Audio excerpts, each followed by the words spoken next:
O sea, nosotros tenemos que tener en cuenta que lo relacionado al excedente que tenemos en las dos binacionales es algo que tiene fecha de vencimiento, y esa fecha de vencimiento es muy corto. O sea, dependiendo de qué estimación hagamos, ronda más o menos entre 10 y 15 años más.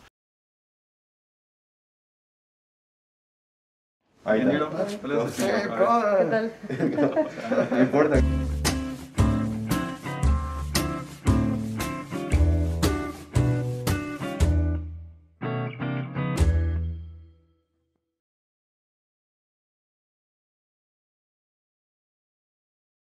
Hola, soy Cecilia Llamosas, soy investigadora en la Universidad Nacional de Asunción, en el Grupo de Investigación de Sistemas Energéticos, y en la Universidad de Sussex, en el Grupo de Investigación en Energía. Yo soy Freddy Genes, abogado, consultor e investigador. Actualmente estoy como director de investigación de la Universidad Politécnica Artística.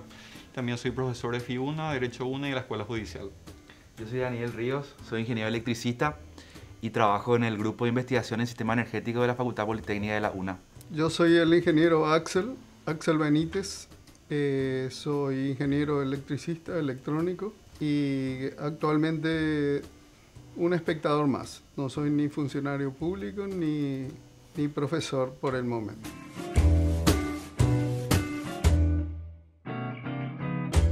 Sí, Paraguay tiene una política energética que fue difundida por decreto en 2016. Y además de eso tiene una agenda energética que trata de aterrizar los lineamientos establecidos a nivel macro por la política, ya a nivel más de corto plazo, ¿verdad? El problema que yo creo que existe más allá de atender los requerimientos de la población está en el enforcement que se le puede dar a esos lineamientos de la política energética, ya por una cuestión de ejecución institucional, ¿verdad? Sí, efectivamente, como dice Daniel, formalmente tenemos una política energética uniformada desde el año 2016. Antes de eso podemos hablar de la existencia de políticas sectoriales conforme a las distintas instituciones que integran el sector energético. Y por un lado tenemos la discordancia de criterios que se daban, por ejemplo, entre lo que es el sector eléctrico, el sector hidrocarburos, el sector biomasa. Y por otro lado también, si bien podemos de alguna manera festejar o ver como algo positivo el hecho que se haya finalmente elaborado esa política en el año 2016, también podemos hablar y hacer un poco esa culpa de por qué lo hacemos ahora recién, después de tanto tiempo. Entonces, ciertamente estamos llegando tarde y estamos todavía con la necesidad de materializar esa política energética nacional. De hecho, si vemos, digamos, lo que fue la historia de esas políticas energéticas, en el año 92 ya teníamos una buena política energética que sacó la Secretaría Técnica de Planificación, ¿verdad? El Plan Nacional Energético. El Plan Nacional Energético. Después vinieron 2 intentos más, y hay que decir que también siempre hubo mucha participación de consultoras internacionales. Y recién con esta tercera política hubo participación, digamos, de la academia, y eso también podemos pensar que tuvo un impacto en el hecho de que se haya materializado como decreto, como algo que está en vigor, ¿verdad? Además del hecho de que la mesa energética ya estaba también existiendo, ¿verdad? Yo creo que nos falta justamente el training, ¿cierto? Nos falta, y en la política energética, básicamente lo que se revela es la falta de una política de Estado. O sea, la falta de política de Estado, no solamente del actual gobierno, sino de los anteriores. Nuestra falta de planificación país, de no tener definido un país de medio largo plazo, y al no tener una política de Estado, perdemos las ocasiones. Por ejemplo, hemos desaprovechado el hito de negociación, por ejemplo, de Yacyretá, que es tan o igual o tan importante como va a ser el del hito de Itaipú 2023. Yo lo que veo es esa falta de training, falta de compromiso, de involucrarnos como profesionales, digo. De cualquier manera, yo creo que es loable y tenemos que reconocer el esfuerzo que se hizo entre los años 2013 y 2016 con el Plan Nacional de Desarrollo, que es un poco la política pública macro de la cual se tienen que desprender las otras. En materia energética, también en el año 2013 se hizo la prospectiva energética, un poco que nos sirve para ver dónde estamos parados y cómo nos proyectamos. Entonces hubo como un movimiento interesante entre esos años y bueno, en este momento estamos un poco en lo que es en lo que implica la ejecución de esos instrumentos de planificación en esta materia. Y de por ahí lo que falta también, o lo que se ve en otros países, por ejemplo, que ha sucedido, es que falta como un evento catalizador que dispare un poco la acción concreta para llevar eso a la urgencia que se merece, ¿verdad? Si tenemos el ejemplo de Uruguay, por ejemplo, ¿verdad? Uruguay tuvo una crisis gigante en términos de generación allá a mediados de los años 2000 y directamente se quedaron sin energía y tuvieron que empezar a importar. Sí. ¿En qué derivó eso? Que derivó que hubo una gran concertación política donde se pusieron las pilas, como se dice, los tomadores de decisiones. Salió una política energética en el Uruguay que realmente puso de cabeza al sistema y se llegó a una tremenda inversión en renovables que hoy hace que Uruguay tenga un superávit que esté, digamos, que esté exportando al Brasil, ¿verdad? Sí. Bueno, ya tenemos una política energética, lo que nos falta es realimentar esa política. El tema por ejemplo, la sustitución de importaciones en materia energética. ¿Por qué, siendo que somos un país, en teoría, el primer exportador mundial de energía eléctrica, sin embargo, en el peso en nuestra matriz es apenas el 16%? ¿Por qué tenemos que importar gas? 17 desde el 2019, subió un poquito. Bueno, pero en realidad no mueve el amperímetro, como decimos los electricistas. Tiene que haber una decisión política, pero basado en temas reales. No es seguir una decisión política que no tenga un sustento. Lo primero que hay que hacer, yo creo, que es el diagnóstico. Si no tenemos diagnóstico, ¿cómo podemos empezar el tratamiento? Si bien los técnicos, nosotros sabemos esos problemas, conocemos esos problemas, la población en general, en primer lugar, no le interesa, porque tiene preocupaciones más urgentes, por ejemplo. O ve como algo muy abstracto. Claro, o ve como algo muy abstracto, o no sabe de qué se está hablando, no le llega, y por consiguiente a los políticos muchas veces no les interesa, porque a la población no le interesa, ¿verdad? Entonces, una de las cuestiones importantes es empoderar, esta palabra que se usa mucho, pero es cierto, empoderar a los políticos con los temas correctos, con los temas acuciantes y urgentes, ¿verdad?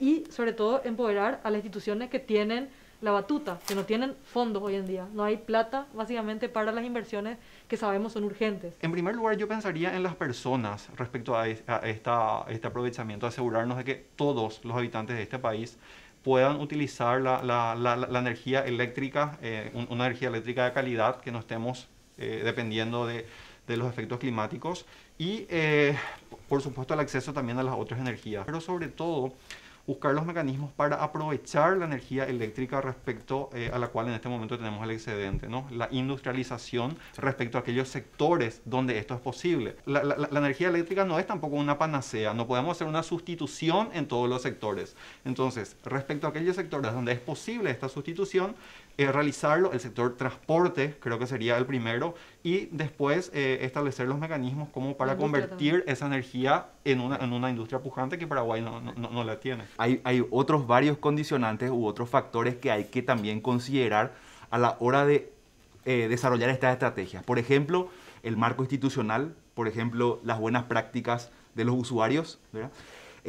Y además, si nosotros vemos, por ejemplo, el ranking del Banco Mundial del país, digamos, desde el punto de vista de ser atractivo para las inversiones, la disponibilidad de energía está en el 6º lugar. Hay otros 5 elementos que Paraguay tiene que eliminar primero como para poder preocuparse recién de la electricidad, y es algo obvio porque nosotros, el excedente que tenemos de energía no es actual. Nosotros por 50 años tenemos excedente energético y evidentemente no pudimos dar ese salto a nivel disruptivo.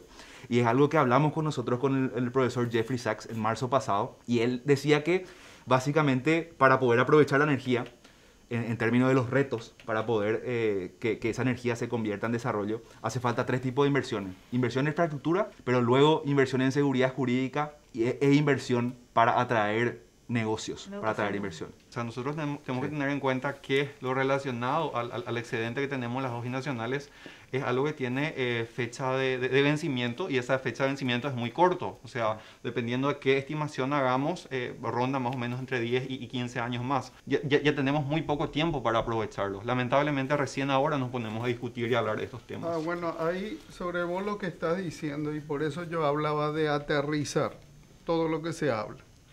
Porque se habla, por ejemplo, de que, vos lo acabas de decir, 16-17% de nuestra matriz es energía eléctrica. Y se habla de falta de inversiones. Pero sin embargo, la potencia instalada que tiene Ande en alta tensión casi triplica el pico de la demanda. Entonces no es un problema de inversión, es un problema de calidad de inversión. Nosotros podemos utilizar energía eléctrica que no hemos usado. No es problema, déjame que termine. Las no es lo que duran las inversiones, hay que tener en cuenta. No, o sea, hoy se puede instalar, vos podés instalar una planta solar, quizás en un año, financiado al mismo costo, por ejemplo, que Presa, son $1.500 el kilovatio instalado, con financiamiento, todo, y podés tenerlo funcionando en un año, en 18 meses. Algo que yo creo que no podemos discutir es que se tiene que empezar a usar la energía eléctrica. Yo creo que son dos cosas que no se contraponen. O sea, por un lado, ver qué hacer con la energía que tenemos actualmente, pero por otro lado, empezar a proyectar, empezar a invertir, empezar a fomentar otras fuentes de energía es algo que no podemos esperar mucho tiempo. Siempre vamos a necesitar energía. ¿Por qué? Porque realmente todo lo que implica generación de nuevas energías es algo que lleva mucho tiempo. Entre que planificás y ejecutás, el tiempo que necesitas es mucho. Y aquí los 10 o 15 años de excedente realmente no van a ser suficientes. Y más considerando lo que es la estasis del sistema acá. Exacto. Es decir, yo concuerdo con Freddy en el sentido de que debemos priorizar las inversiones urgentes, pero no por eso sacar el ojo del futuro. De hecho, que si miramos la perspectiva energética, en el año 2025 ya tendría que estar ingresando nuevas fuentes de energía. Sí. Y sin embargo, nosotros hoy, a 4 años, todavía no se avisora.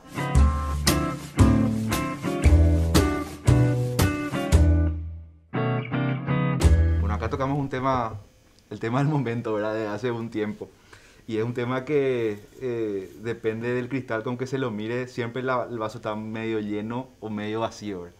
Lo que yo puedo ver, según los esfuerzos que vi que hizo el gobierno, quien es el encargado de hacer de encaminar la negociación, yo vi que la Cancillería conformó un grupo asesor ad honorem, que fue, digamos, tuvo sus reuniones dirigidas y sacó un documento, digamos, resultado de eso. También se conformó a nivel de poder ejecutivo, coordinado por el ministro del Gabinete Civil, un equipo negociador en sí que también sacó un documento que fue luego facilitado a la Cancillería.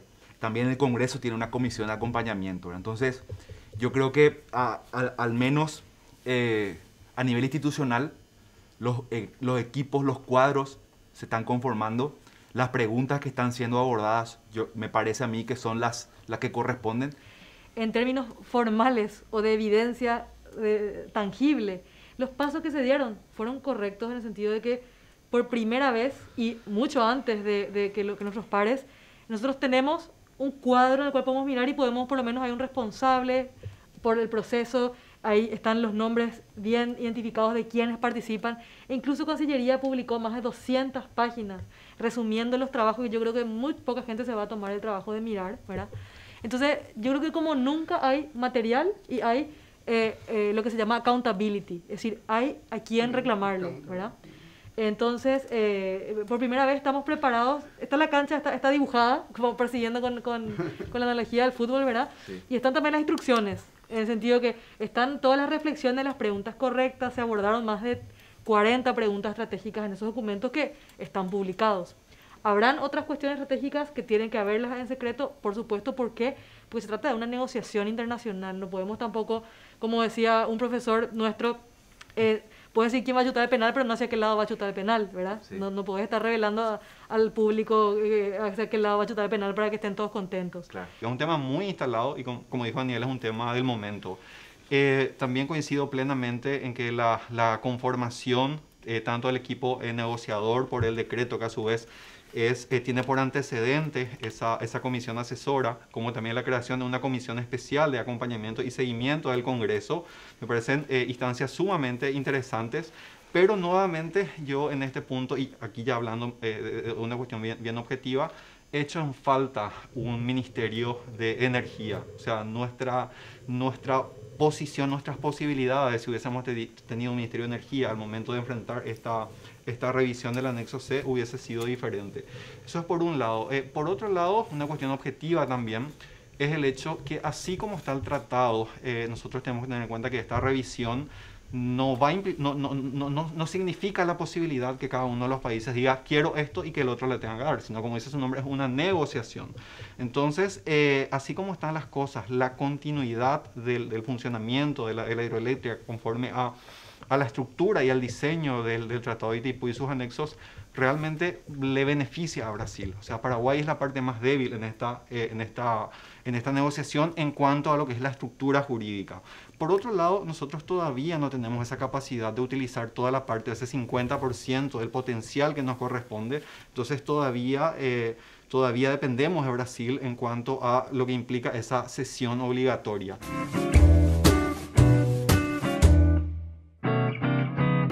Paraguay tiene que concentrarse en sacar el mayor valor posible de esa negociación, sea cual sea, no solamente en términos monetarios, sino en términos de lo que implique la negociación de 2023 para su desarrollo en el futuro. Yo creo que tenemos que ganar el partido. O sea, yo soy, por ejemplo, enemigo del famoso win-to-win, de la boca para afuera. No puede existir un win-to-win en Itaipú después de que el Brasil llevó el 92% de la producción y nosotros el 8%. Por eso digo, hay que ganar el partido. No es jugar bien. Yo creo que tendríamos que aprovechar esta ocasión para fortalecer el concepto de lo que es la integración energética, para entender que Itaipú integra todo ese entramado de lo que es el sector energético a nivel regional y también una oportunidad para hablar respecto a la posibilidad de la libre venta de la energía a todos los países, en particular a los que integramos el Mercosur. Mejor educación, mejor salud, mejor protección social, mejores condiciones de negocio, mayores empleos, pensando en los niños que no están todavía ahora y que van a estar acá en 2040.